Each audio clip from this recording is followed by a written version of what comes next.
In a bathtub, John wakes up and realizes he has amnesia. He looks at himself in the mirror and notices a wound in his forehead. After putting on the clothes he finds nearby, he looks around the room for clues. John finds some keys and a briefcase with the initials KH. Inside there are more clothes and a postcard from Shell Beach, which triggers memories of visiting that place as a child. Suddenly a telephone starts ringing and John picks it up. It's Dr. Daniel, who explains John's memory was erased because of a failed experiment and now there are some men looking for him, so he needs to leave immediately. John wants to know more but he hangs up when he sees something behind the bed. He comes closer and is horrified to find a dead woman with bleeding scars that are shaped like spirals. There's also a blood-stained knife on the table. He immediately runs out of the room and discovers he's in a hotel. The elevator stops and reveals a group of pale creepy beings known as the Strangers, so John runs downstairs. When he reaches the lobby, John notices every person is asleep, even the receptionist and the woman on the phone. She falls when he opens the door as if she was dead. Suddenly the clock strikes 12 and everyone wakes up, not realizing they were asleep at all. The receptionist calls John by his name and mentions he paid for 3 weeks, so he'll need more money if he plans to stay longer. After quickly checking the reservation book to learn his own name and address, John leaves the hotel without paying and throws the suitcase in the river. As he walks through the streets, he notices that his fingertips have spirals on them. In the hotel, the receptionist goes to John's room to empty it and is pushed against the wall by the Strangers, who have found a mysterious syringe on the ground. They ask about John and when the receptionist says he left, they touch his face to put him to sleep. Meanwhile Emma is working as a singer at a bar. After her performance, a coworker tells her a guy left a card for her saying he was her husband's doctor. Emma follows the address and meets Daniel, who is experimenting with a rat in a maze. Emma is John's wife and she hasn't seen him in 3 weeks after a serious fight. Daniel says John is going through a psychotic break and has complete memory loss, so he may be delusional and even violent. He thinks John will contact Emma soon and wants her to call him as soon as that happens. Soon Inspector Frank and a few cops arrive at the hotel to investigate the murder. This is the 6th naughty worker with spiral scars in the last month and now John is the main suspect. Detective Eddie tries to join the investigation, but the cops quickly kick him out because he keeps talking about some strange beings watching them, so they think he's crazy. Later at the police station Frank gets the fingerprint results and notices their spirals. At that moment Emma arrives to report her husband is missing and Frank has to tell her John may be a killer.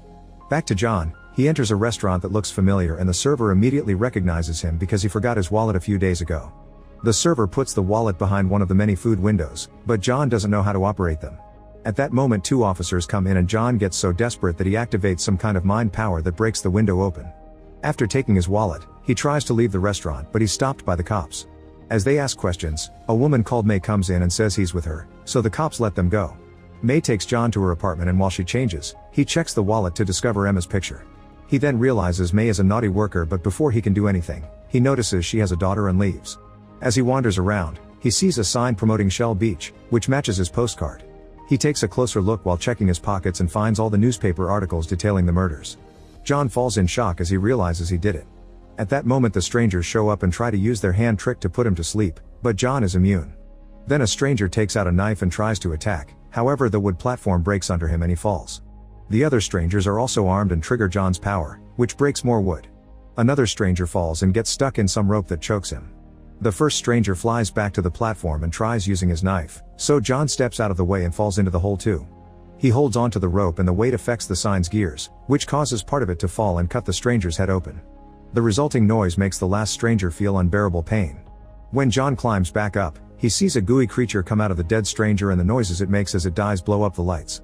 John uses the chance to quickly run away. Later at the stranger's hideout, they discuss John's power. They say he's capable of tuning and that something called imprinting didn't work.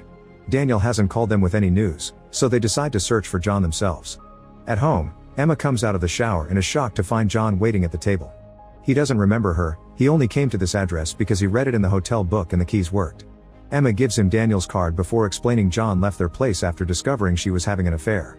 John tells her that he was with May and didn't get any violent thoughts, so he doesn't think he's the killer. When he looks out the window, he notices a police car and immediately runs away, but Frank appears in the corridor to arrest him. Emma pushes Frank to distract him and John jumps to the lower floors to escape faster. As Frank jumps to chase him, John finds himself in a room with no exit. However, a door magically appears on the wall and John gets to leave the building. When Frank arrives at the same room the door is gone, but he finds Daniel's card on the ground.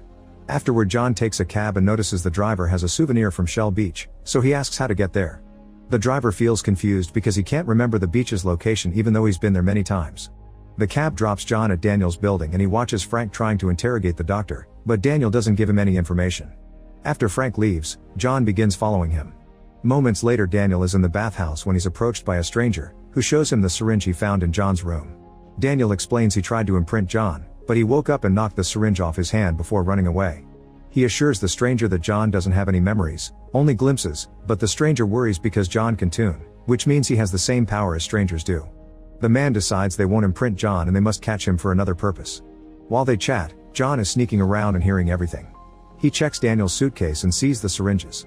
On his way out, the stranger changes the location of the pool ladder just to make Daniel swim more.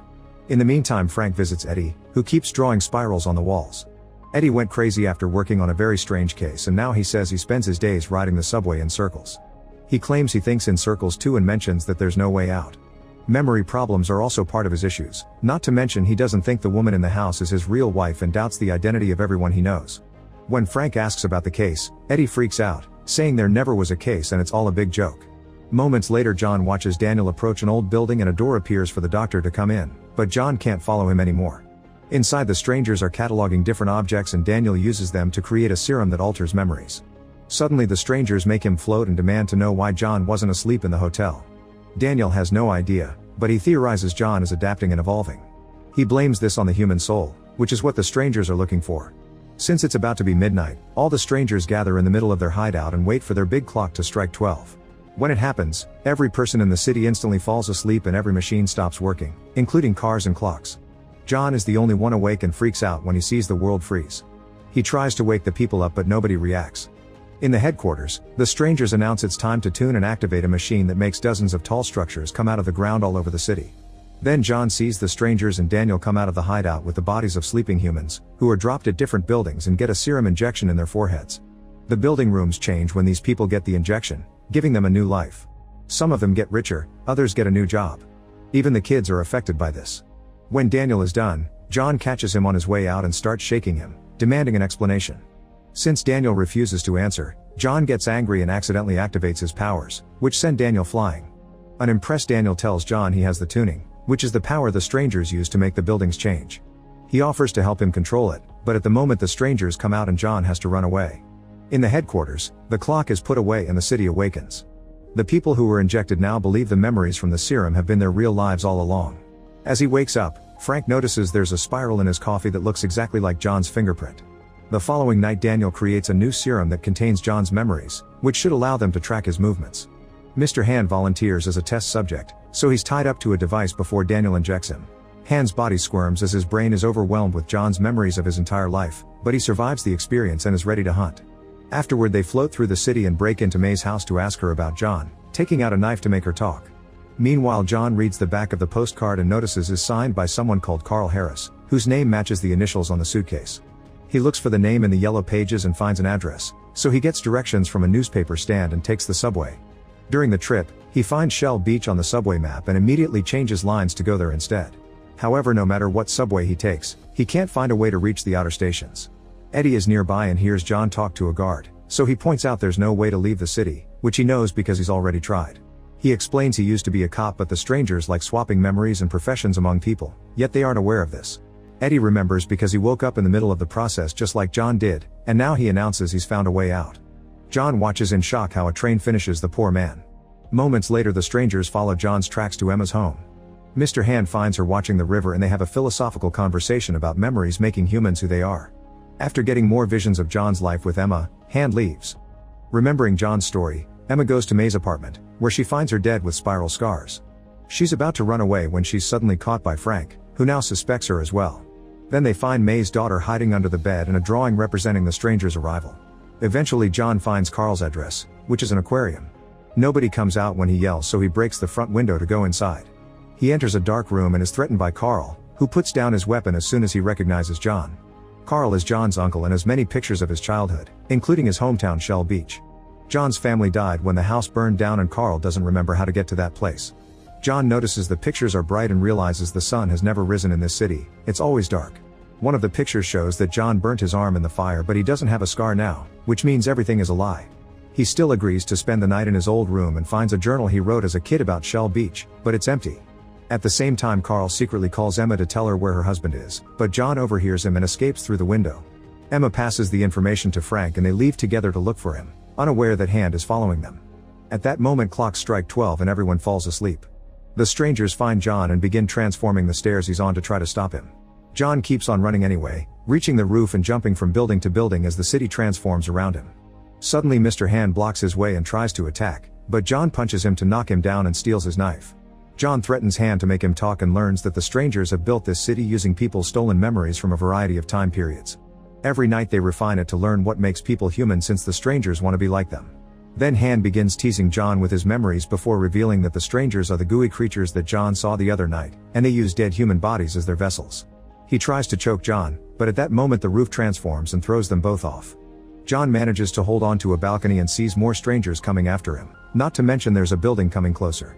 A desperate John breaks the window and hides in the room behind him before the two buildings crash into each other, killing one of the strangers. The other stranger also goes inside and chases John through the corridors. John runs until he finds a door that he opens after some struggle, only to almost fall off the building. He holds on to the edge and the stranger bites his hand, making him bleed. Thankfully there's a structure growing nearby and John manages to jump on it to escape through the roofs again. As the tuning time ends and everyone wakes up, John lands in an alley and is surrounded by strangers. However, Frank and Emma show up in a car and quickly take him away. Later at the police station, Frank interrogates John, showing him pictures of the bodies in the Shell Beach book. To John's surprise, the pages now have drawings. He points out the lack of sunlight and people having no memories to prove something strange is going on, but Frank doesn't believe him. Next, John uses his power to make the book float, leaving Frank in shock. Afterward, John is allowed to talk to Emma and tells her he isn't mad about the affair anymore because the memories aren't real. He also says their marriage isn't real either, yet Emma feels that her love for him is real. John uses his power to break the glass and kiss her, but the cops take him away. Suddenly the strangers burst into the station and put all the cops to sleep. Then they force the captain to take them to John, but when they open the cell he's already gone. Hand kills the captain to deal with his anger. At the bathhouse, John confronts Daniel again and gets him to talk. Daniel explains the entire city is the strangers' experiment and that he hides there because they hate water. He also confirms John isn't a murderer and offers to inject him again to get the rest of the truth. Suddenly Frank appears and holds Daniel at gunpoint, revealing he's released John so they could find the truth together. The duo drags Daniel into Frank's car and begins driving toward Shell Beach, telling the doctor to guide them there. When Daniel tries to refuse, saying there's nothing there, John tortures him with his power until he agrees. When they reach the river, they notice the bridge is gone. Daniel tries to run away, so John kicks him down and announces they'll continue on a boat. Meanwhile, Emma enters her apartment and discovers all her things are gone, but the strangers are there and Hand calls her Anna. Emma tries to escape only for Hand to block her way. Back to the boat, Daniel is sharing the story of what happened. The strangers are aliens who abducted a bunch of humans and brought them to this dark city as an experiment. They mix and match their memories to try to understand what makes humans unique and hopefully learn how to get a soul. The strangers share a collective mind and their race is on the brink of extinction, so they think human souls can save them. They're afraid of light, that's why it's always dark in their city. Daniel was forced to cooperate because the aliens didn't know how to experiment with the human mind since they couldn't understand it, but he was forced to erase his own memories. All the memories John has are fake, and the drawings on the notebook were created recently by his powers. Eventually they reach the outer walls and discover Shell Beach is just a sign. Daniel insists there's nothing beyond the city, but Frank and John start breaking down the wall anyway. They almost fall through the resulting hole and are shocked to see outer space on the other side, which confirms humans the alien story. At that moment the strangers arrive with Emma and Frank opens fire, killing a few of them. When a stranger tries to attack John, Frank fights him and they accidentally fall through the hole, floating away to their deaths. John wants to keep fighting but Hand threatens to kill Emma, so he surrenders and lets Hand put him to sleep. Moments later John wakes up tied to a device in the stranger's hideout. The crowd wants him dead, but the leader announces the experiment is over and that John will be imprinted with the stranger's memories so they can share his soul. Daniel pretends to start the process, but instead he injects a series of memories that show the doctor teaching John how to control the tuning and use his power to its full capacity. Suddenly John opens his eyes and destroys the device with just a thought. Then he uses his powers to push back the strangers and free Daniel from a device too. Soon the leader retaliates with his own powers and a fight ensues. John and the stranger keep pushing each other and destroying the room they're in, so the other strangers run in panic. The metal creates spikes and rising structures while the electricity begins shocking any stranger it can reach.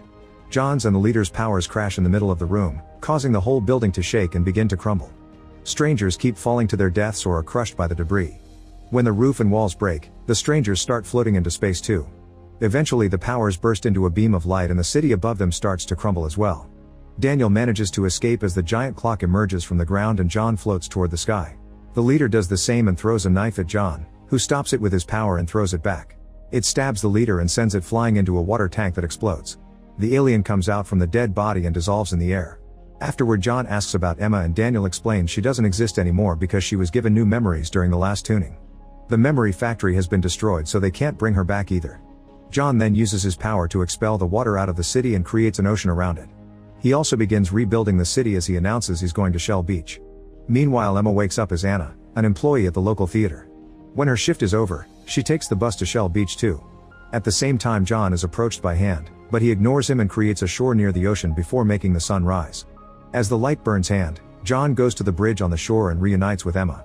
She doesn't recognize him but still invites him to go on a walk on the beach. Make sure to subscribe and turn on notifications so you can watch more videos like this. Thanks for watching.